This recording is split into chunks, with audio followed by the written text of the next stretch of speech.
see you. This is unbelievable. Always nice to see you. What do you got there? Oh, I'm in this. You know, these breakfast food companies, they jump on the latest fad. They jump on the hottest. Was it 2 years ago they had that Cabbage Patch cereal and the Mr. T granola bar thing? Look at this thing. Just came out of the Gaddafi, the Barbarian Breakfast Flakes. Have you seen this here? Kind of a snap, crackle, boom kind of thing. I don't know. Gaddafi the Barbarian. Flakes, yeah. Here's something. Again, what are we? Barely 2 weeks into the new year, huh? Hollywood's starting the new writers, a lot of new scripts, new people being brought in, new television shows, new movie of the week. New movie of the week. David, read it. I can't read it. Just read it. It's true. And Jillian's news is that she'll tell that she'll star in a Warner TV movie as twin sisters, one evil, one good, of course. Kind of a switch, huh? The evil twin story again. Yeah, it's a sad thing. How you been? Did you have a nice holiday season? Oh, boy, Christmas in L.A., huh? Yeah. Sitting around the pool, opening gifts. Hey, boy.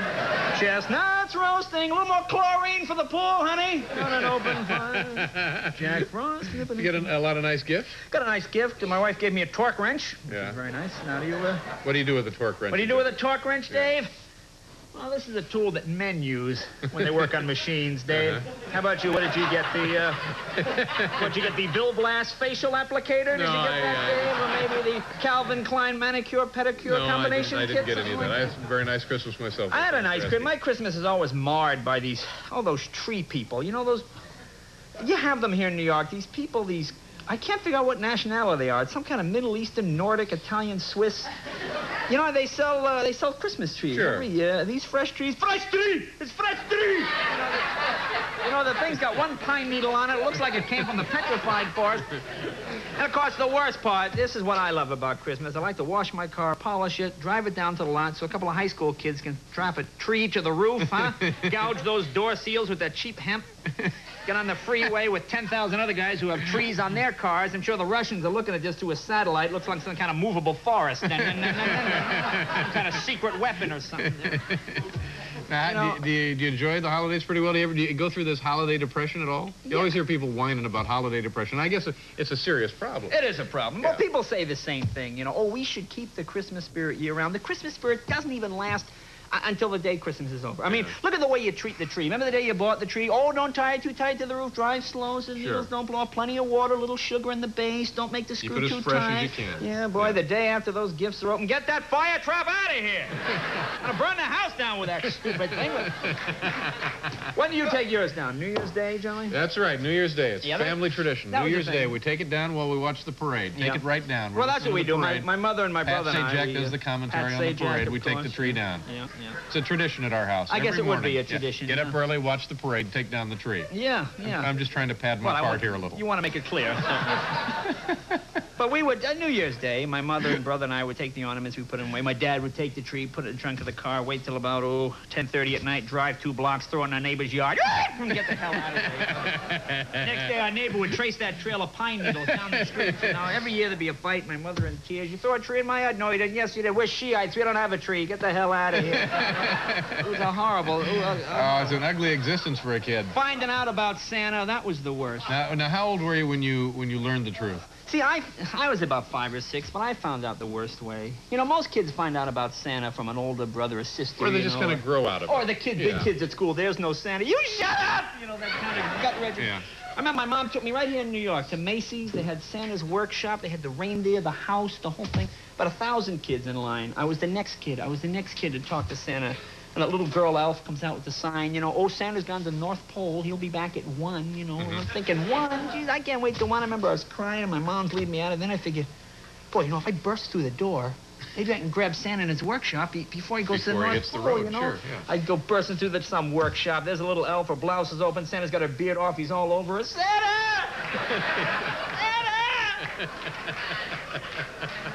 Oh, my God. That's horrible. That's an ugly story, It's an ugly Jay. thing for a child. Oh, my God, that's terrible. It's a terrible thing for a child. Now, we gotta do a commercial here. Now, do you have, yesterday was, of course, Elvis Presley's birthday.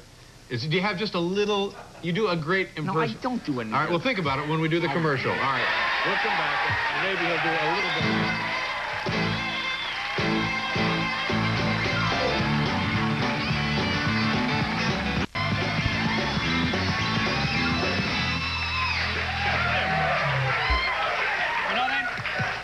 Fat, fish, but they're delicious.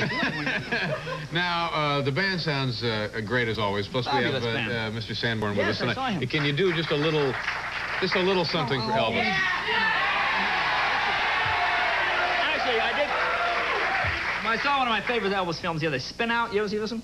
Yeah. This is the one where Elvis is driving a Cobra, brand new Cobra. What's this worth? $100 grand now? Some girl in a Sprite cuts him off.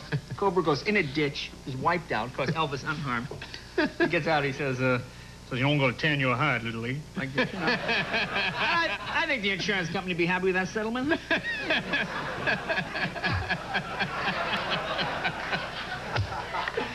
But anyway, That's it for Elvis? You don't want to do it? No, I don't do Elvis. You always. Oh, all right. He does. All right, hey, we'll turn the car around right now.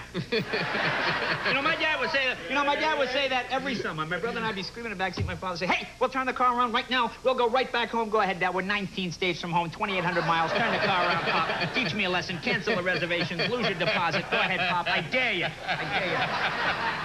But I saw something. Again, this is the most depressing... Holiday movies. Have you seen any holiday movies? Holiday movies? Is that what you're talking about? Yeah, well, before we get to holiday movies, I'm this sorry. is even more depressing. I'm staying over here. I walk 8th Avenue.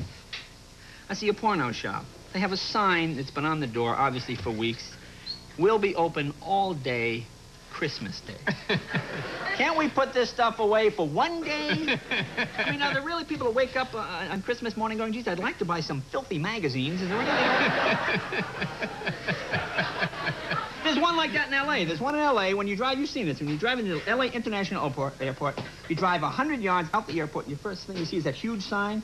It says nudes from 7 a.m. Oh, yeah, that's right. Imagine going in there 7 a.m., some woman on the stage, nude, her hair in curly, she's cooking eggs. "Billy, get on the bus stop. Hey, your sister!" The Japanese tourist, his head in his eggs. Yeah. But holiday movies. Holiday movies. Here we go. Well, let's see. Interesting holiday. I don't know what holiday it's supposed to be. Rambo, Commando. I mean, it's like Armistice Day movies. But anyway, one of them, here's one, like Clue. This is interesting to watch American film-going habits. Here's a movie, Clue. This is one movie that had 3 completely different endings. Right. 3 different theaters carrying the movie, each had a separate ending. Each had a separate ending. Yet the movie didn't do particularly well. On the other hand, you have a movie like Rocky. Here's 4 different movies that all have the same ending. That's what Americans think. See, to me, the thing that annoys me, I mean, these movies are so violent. I mean, kids are immune at this point. Kids, they're so sophisticated. My wife and I were in the theater the other night. 9-year-old kid sitting in front of us, by himself. Mm-hmm. Now, when I was 9, were you allowed to go to the movies? Probably not. No. My mother always say the same thing. I'll sit right behind you. No one will know I'm your mother unless you call attention to it. Yeah, what other 42-year-old woman's going to be hitting me in the back of the head? Anyway, my wife and I are watching the previews of coming attractions, and it's another one of these slice and dice movies, people getting stabbed, and they have this scene. This is the scene. They show a cheerleader walking down the street. Maniac comes up behind her with a chainsaw, cuts her head off. Yeah. They show the head rolling down the street. The 9-year-old kid in front of me goes, "No, that's fake." Fake, you're only 9. What do you want, real heads rolling in the street? It's got in for $1.50. See, I think there's a correlation between these horrible sex crimes and these movies. I mean, people see things in these movies. Seems like there might be, sure. Well, I mean, we've always had sex crimes. I'm not being naive, but let's be honest. I mean, years ago, movies were pretty naive sexually. There wasn't a lot you could emulate. Right. I mean, you ever watch those old westerns where the meanest, roughest gang would ride into town? They'd kidnap the sheriff's daughter. They'd tie her to a pole. Then all the men would line up and kiss her.